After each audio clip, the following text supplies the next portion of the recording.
حضرت بشر آفی رحمت اللہ علیہ سے سارا زمانہ پیار کرتا تھا۔ بغداد کا ایک تاجر کہتا ہے مجھے نہیں بابا اچھا لگتا تھا۔ ہمارا اپنا اپنا ذہن ہے نا، ہم کہتے ہیں میں نے جدھر ساری دنیا جا رہی ہے وہاں نہیں جانا، کہتے ہیں کہ وہ بابا مجھے نہیں اچھا لگتا تھا، حالانکہ سارا بغداد عزت کرتا۔ کیوں نہیں اچھا لگتا تھا؟ کہتے ہیں اس لیے کہ بابا نہ صرف فرض مسجد میں پڑھتا تھا، باقی نماز گھر جا کے۔ تو میں کہتا تھا اتنا ولی ہے تو باقی بھی مسجد میں پڑھے۔ کہتے ایک دن میں نے کہا جسوسی کرنی ہے اس کی، جو کہ اسلام میں منع ہے۔ کہتے ہیں حضرت بشر آفی رحمۃ اللہ علیہ نے جمعے کے فرض پڑھے، فرض پڑھ کے نکل گئے دوڑ کے۔ فرماتے ہیں میں پیچھے ہو گیا، میں نے کہا میں نے سنتیں چھوڑ دی ہیں پر اس کا پتہ کرنا ہے، سنت نفل بعد میں پڑھوں گا۔ کہتے ہیں حضرت بشر آفی جلدی سے نا ایک کباب والی دکان پہ گئے، وہاں سے کباب خریدے، اور میں نے کہا بوڑھے کی عمر دیکھو اور اس کے ذائقے دیکھو، اس عمر میں بھی کباب کھائے گا۔ اوئے ہوئے، مولوی کو روٹی نے ستایا تھا، اس لیے سنت اور نفل چھوڑ آیا ہے۔ کہتے ہیں تھوڑا سا وہ آگے بڑھے تو نان بھائی کی دکان سے نا نان خریدے۔ میں نے کہا دیکھو یار، دیکھو اس کے ذائقے، گرم نان کھائے گا۔ بہت سارے لوگ بغداد میں رات کی روٹی کھاتے پر یہ گرم کھاتا ہے۔ کہتے ہیں حضرت وہ نان اور کباب لے کے نا جنگل کی طرف مڑے تو میرے دل میں خیال آیا یار بڑا ہی اس آدمی کا عجیب ذہن ہے، یہ اب سبزے پہ بیٹھ کے یہاں موج کرے گا، کھائے پیے گا، اور سنت نفل چھوڑ دی، اللہ ہزاروں مرید ہیں۔ کہتے ہیں حضرت جنگل میں داخل ہوئے، تھوڑا سا سفر کیا تو کچی آبادی آ گئی۔ کچی آبادی، ایک کچے مکان کی ٹوٹا ہوا دروازہ، باہر سے کنڈی لگی۔ بغداد کے ننگے پاؤں چلنے والے ہزاروں مریدوں کے اس پیر نے کنڈی کھولی، اندر گئے، ایک فالج زدہ بابا جی بیٹھے۔ کہتے ہیں حضرت بشر آفی نے اپنی پگڑی کھولی اور اس آدمی کے منہ سے پانی نکل رہا تھا، رال ٹپک رہی تھی۔ کہتے پہلے اپنی پگڑی سے منہ صاف کیا، پھر پیالے سے پانی ڈال کے منہ دھویا، پھر حضرت اس کے ٹانگوں پہ کپڑا ڈال کے روٹی کا لقمہ توڑ کے اس کے منہ میں ڈال کے کہنے لگے بابا ناراض نہ ہونا، جمعے والے دن مجھے دیر ہو جاتی ہے، ابھی تو میں نے سنت اور نفل بھی پڑھنے ہیں، ناراض نہ ہونا، مجھے دیر ہو جاتی ہے۔ کہتے ہیں وہ بابا رو پڑا اور کہنے لگا بشر یار 14 سال ہو گئے تو روز آتا ہے، 14 سال، یہ 1 صدی کا قصہ ہے، 2-4 برس کی بات نہیں، 14 سال سے تو روز آتا ہے، میں پتہ نہیں کب تک لاش بنے پڑا رہوں گا، تو کب تک آئے گا؟ حضرت بشر آفی نے بابے کے یہاں سے پوچھ کے کہا بابا فکر نہ کر، آج کے بعد یہ جملہ نہ کہنا کہ تو میرے لیے بوجھ ہے۔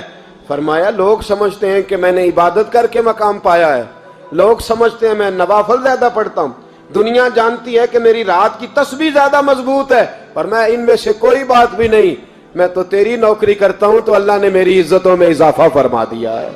سوچ ہی صاف نہیں، نظریہ ہی ٹھیک نہیں، فکر ہی ٹھیک نہیں۔ اسلام نظریے کا مذہب ہے، سوچ کا۔ مسند امام احمد بن حنبل کی حدیث سنیں، حضرت انس بن مالک فرماتے ہیں جب انسان نے روزہ رکھا ہوتا ہے نا تو روح ویسے ہی پاک ہوتی ہے اس کی۔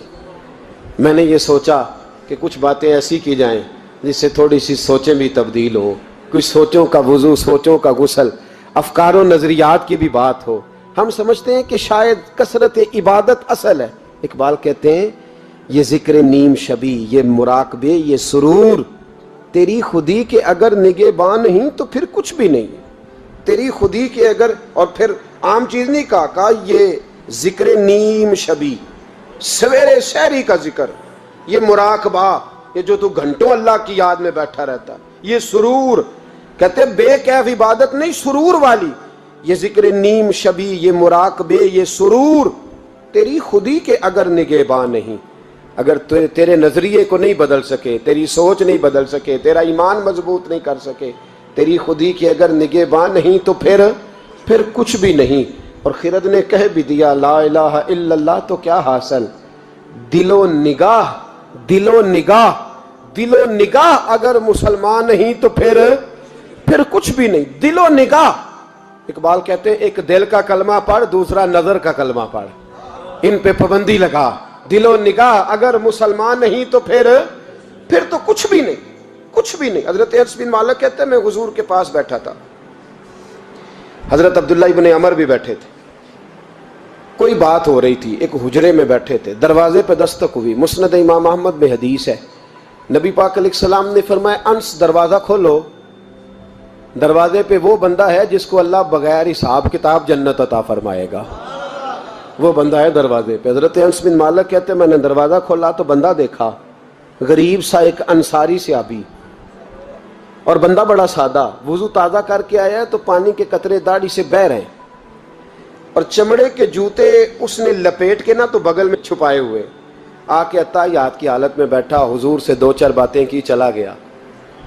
ہم اس کا رنگ دیکھتے رہے اور مصطفیٰ کا کرم دیکھتے رہے۔ اس کو حضور نے جنتی کہا ہے۔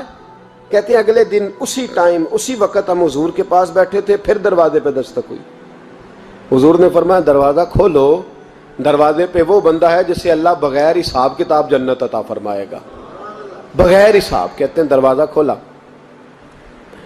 اور جیسے ہی میری نظر پڑی، بندہ بھی وہی ہے جو کل آیا تھا، اور انداز بھی وہی ہے جو کل تھا، اسی طرح پانی کے قطرے، اسی طرح جوتے بغل میں، السلام علیکم، کل حضور فلاں بات کی تفصیل پوچھنی مجھ سے رہ گئی تھی، غلطی ہوگی، دوبارہ آیا ہو۔ اس نے اپنی گفتگو کی، چند جملوں میں بات سمیٹی، چلا گیا۔ فرماتے ہیں اتفاق کی بات کہ دن تیسرا، بندے بھی ہم دونوں، میں اور عبداللہ ابن عمر، حضرت انس بن مالک کہتے ہیں دونوں بیٹھے تھے، سیم ٹائم سیم ڈے۔ پھر دستک ہوئی، حضور نے فرمایا دروازہ کھولو، اور مسکرا کے فرمایا دروازے پہ وہ بندہ ہے جسے اللہ بغیر حساب کتاب جنت عطا فرمائے گا۔ کہتے ہیں کھل اٹھے ہمارے چہرے، باہر گئے، دستک ہوئی تھی، دروازہ کھولا۔ فرماتے مجھے یقین تھا وہی ہوگا جو 2 دن پہلے آیا تھا، اور میرے یقین کے مطابق ہی کام ہوا، وہی بندہ تھا جو کل بھی تھا، جو پرسوں بھی تھا، حالت اور کیفیت اور انداز بھی وہی تھا۔ پانی کے قطرے بہہ رہے ہیں، اور اس شخص نے جوتے بغل میں دبائے ہوئے خدمت میں حاضر ہوا، بیٹھ گیا، بات چیت کی، چلا گیا۔ حضرت انس بن مالک کہتے ہیں تھوڑی دیر ہوئی تو حضور بھی تشریف لے گئے۔ حضرت عبداللہ ابن عمر مجھے کہنے لگے یار ویسے کتنے اس کے نصیب ہیں، کتنے نصیب ہیں، کوئی آیا لے کے چلا گیا، کوئی آیا لے کے چلا گیا، کوئی عمر بھر بھی نہ پا سکا، میرے مولا تجھ سے گلا نہیں، یہ تو اپنا اپنا نصیب ہے، یہ تو اپنا اپنا، اور نہ کسی کے حال پہ طنز کر، نہ کسی کے غم کا مذاق اڑا، وہ جسے چاہیں جیسے نواز دے، یہ مزاج لطف رسول ہے صلی اللہ تعالی علیہ وسلم۔ کہتے ہیں ہم لوگ گفتگو کرنے لگے، عبداللہ ابن عمر مجھ سے کہنے لگے یار ویسے پتہ کرنا چاہیے یہ کون سا عمل کرتا ہے، پتہ کرنا، جیسے ہم نہیں پتہ کرتے کہ یہ بندہ بڑا چمک گیا، پتہ کرو کون سا کاروبار کرتا ہے، ذرا اس کی جاسوسی تو کرو۔ اور بندے بھی بڑے سمجھدار ہیں، وہ سائیڈ بزنس نہیں بتاتے، وہ کہتے ہیں وہ جو میرا علیحدہ ہے وہ نہیں بتانا، کہیں یہ نہ شروع کر لے۔ حالانکہ انسان کے پاس جو خوبی، جو اللہ نے اسے دولت دینی ہوتی ہے، وہ اپنا اپنا نصیب ہوتا ہے، وہ گھر میں بیٹھے بھی اللہ عطا کر دیتا۔ وہ کہتے ہیں کہ پتہ کرو کیا عمل کرتا ہے، تو حضرت عبداللہ ابن عمر کہتے ہیں میں اس کے پیچھے ہو گیا، اس سے سلام لی، تو میں نے کہا مجھے 2-3 دن کے لیے مہمان بنا لو گے، مان نہ مان میں تیرا مہمان، 2-3 دن کے لیے مہمان بنا لو گے؟ تو کہتے ہیں مجھ سے کہنے لگا کوئی گھر میں جھگڑا ہو گیا ہے، کیونکہ پڑوس میں تو تمہارا قریب ہی تو تمہارا گھر ہے، میرے مہمان بننے کو کچھ جھگڑا ہے؟ تو میں نے کہا چلو ایسے ہی سمجھ لو، پر مجھے مہمان بنا لو۔ کہتے ہیں میں 3 دن اور 3 راتیں اس شخص کے ساتھ رہا، وہ کتنا صدقہ کرتا ہے میں نوٹ کرتا رہا، نماز کتنی پڑھتا ہے، اس کا کیا، میں چاہتا تھا کہ وہ عمل مجھے ملے۔ اس کی برکت سے مصطفیٰ نے اسے 3 مرتبہ جنتی فرمایا ہے تاکہ وہ کیفیات مجھے بھی ملیں۔ حضرت عبداللہ ابن عمر کہتے ہیں کہ میں نے کوئی خاص چیز نہیں دیکھی، وہ عشاء پڑھتا تو فجر تک بستر پہ کروٹیں لیتا، اور میں الحمدللہ اٹھ کے تہجد بھی پڑھتا، نوافل بھی پڑھتا۔ کہتے ہیں وہ 1 سپارہ پڑھتا، میں 3 پڑھتا۔ فرماتے اس نے 3 دنوں میں کھجور بھی صدقہ نہیں دیے کہ کھجور بھی، اور میں نے بڑے بڑے غریبوں کی مدد کی۔ میں کہنے لگا کہ عمل تو میرا زیادہ ہے اس سے، پھر خوبی کیا ہے؟ خاص توجہ کرنا، اسلام اور دین کا جو فکری اساس ہمیں صحابہ نے دی۔ حضرت عبداللہ ابن عمر کہتے ہیں میں نے تیسرے دن اسے کہا بھائی اللہ تیرا بھلا کرے، تو نے بڑی خدمت کی، میں نے جانا ہے میرا کوئی جھگڑا نہیں ہوا تھا، میں تو بس تیرا عمل دیکھنے آیا تھا کہ تو عمل کیا کرتا ہے۔ تو وہ صحابی کہتے ہیں مجھے کہنے لگے یار تو میرا عمل دیکھنے آیا تھا، مجھے بتا تو صحیح کیا نے، اور کیوں دیکھنے آیا میرا عمل، تجھے کیا ضرورت پڑی میری جاسوسی کی؟ تو کہتے ہیں مجھ سے جب اس نے سوال کیا تو میں نے اس کو کہا بھائی تو 3 دن آیا نا ہم بیٹھے ہوئے تھے؟ کہا ہاں میں آتا رہا ہوں۔ کہا 3 دن نبی پاک نے فرمایا اللہ تجھے بغیر حساب کتاب جنت عطا فرمائے گا۔ تو میں چاہتا تھا کہ میں ذرا جاسوسی کروں، ذرا دیکھوں، کھوج لگاؤں کون سا ایسا عمل ہے، آپ بھی ذرا دھیان دیجئے گا، کون سا ایسا عمل ہے، حالانکہ تو عشاء پڑھتا ہے اور اٹھ کے فجر پڑھتا ہے، میں تہجد بھی پڑھتا ہوں، تیرا سپارہ 1 ہے میرے 3 ہے، کون سا ایسا عمل ہے جس کے سبب تجھے جنت ملے گی؟ کہتے ہیں وہ صحابی کہنے لگے یار کوئی ایسا عمل نہیں، کوئی شے نہیں، میں اس قابل ہی نہیں، من نانم کے من دانم، جو میں ہوں مجھے پتا ہے۔ کہا پھر کوئی بات تو ہوگی، تیری مہربانی بتا دے، میں نے 3 دن 3 راتیں محنت کی ہیں، بتا دے۔